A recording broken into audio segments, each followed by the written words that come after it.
দীপাবলির আগে বিপুল পরিমাণ নিষিদ্ধ শব্দবাজি উদ্ধার। গোবরডাঙ্গা থানা এলাকার বিভিন্ন বাজারে হানা দিয়ে বিপুল পরিমাণ নিষিদ্ধ শব্দবাজি উদ্ধার করল গোবরডাঙ্গা থানার পুলিশ। বিভিন্ন ব্যবসায়ীরা খোলা বাজারে এই নিষিদ্ধ শব্দবাজি বিক্রি করছিল। পুলিশ হানা দিতেই বাজির দোকান ছেড়ে পালিয়ে যায় ব্যবসায়ীরা। এরকম বিভিন্ন দোকান থেকে কম বেশি 20 থেকে 25 কিলো নিষিদ্ধ শব্দবাজি উদ্ধার করল গোবরডাঙ্গা থানার পুলিশ।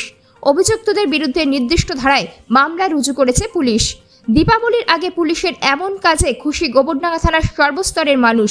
পুলিশের এই সফলতাকে স্বাগত জানিয়েছে গোবরডাঙ্গার বিশিষ্ট সমাজসেবী ও রাজনীতিবিদ অসীম বসু। সংবাদ মাধ্যমের মুখোমুখি হয়ে তিনি জানালেন, আমি গোবরডাঙ্গা শহরবাসী হিসেবে আমার এটা পুলিশেরকে মনে হলো মারাত্মক একটা সাফল্য।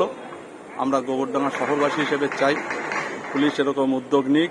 আজকে আমাদের গোবরডাঙ্গা থানার ইনচার্জ আমাদের সকলের প্রিয় পিঙ্কি ঘোষ মহাশয়া এবং সঙ্গে আছেন আর সব অফিসারই ভালো, কিন্তু শান্তনুবাবু, এনাদের যে উদ্যোগ আজকে 30 কিলো বাজি শব্দবাজি উদ্ধার করা, এটা খুবই খুবই ধন্যবাদ।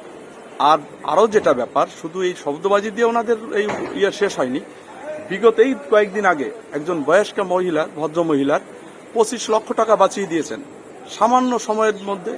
গত পরশুদিন ওনারা একটা বাচ্চা নিখোঁজ হয়ে গেছে, তাদের সেই ইসকন থেকে সেই বাচ্চাটিকে, একদম ছোট বাচ্চা, একদম নিমেষের মধ্যে উদ্ধার করে দিয়েছেন। এই চোর ডাকাত যেভাবে ওনারা ধরছেন, আমরা গোবরডাঙ্গাবাসী হিসেবে ওনাদের ধন্যবাদ দিয়ে ছোট করব না। আমরা চাই এই ধরনের অফিসার সারা পশ্চিম বাংলায় আসুক, আর এই ধরনের অফিসার আমাদের এখানে আরো অনেক দিন থাকুক। আমরা গোবরডাঙ্গাবাসী হিসেবে খুবই নিশ্চিন্তে ঘুমাই। ওনারা রাত জাগেন, আমরা কিন্তু নিশ্চিন্তে ঘুমাই। আমরা খুবই খুবই গর্বিত এই ধরনের অফিসার পেয়ে। গোবরডাঙ্গা থেকে রজত বিশ্বাসের রিপোর্ট, নিউজ সমবার্তা।